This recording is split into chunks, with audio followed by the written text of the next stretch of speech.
జై శ్రీరామ్. సనాతన ధర్మంకి స్వాగతం. ఇప్పుడు మనం హనుమాన్ చాలీసాలో మొదటి శ్లోకము మరియు రెండవ శ్లోకము చదువుదాము. జయ హనుమాన్ జ్ఞాన గుణ సాగర, జయ కపీశతి లోక ఉజాగర, రామదూత తులిత బలదామ, అంజని పుత్ర పవన సుత నామా, महावीर विक्रम बजरंगी, कुमति निवार सुमति के संगी.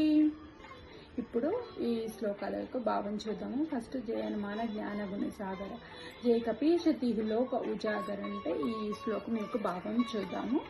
జయ హనుమాన జ్ఞాన గుణ సాగర, ఓ హనుమంత, జ్ఞానము మరియు మంచి గుణములు సముద్రము వంటి నీకు మూడు లోకాలను ప్రకాశింపజేసి నీకు జయము జయము అని చెప్పేసి ఈ శ్లోకం యొక్క భావము.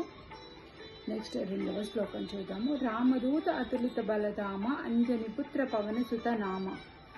శ్రీరామునకు దూతవు, అమితమైన బలము కలవాడవు నాయన. ఓ హనుమంత, నీవు అంజనాదేవి పుత్రునిగా పవనసుత అను నామము కలవాడవు అని చెప్పేసి ఈ శ్లోకం యొక్క భావము. తదుపరి శ్లోకాలు రేపు చదువుదాము.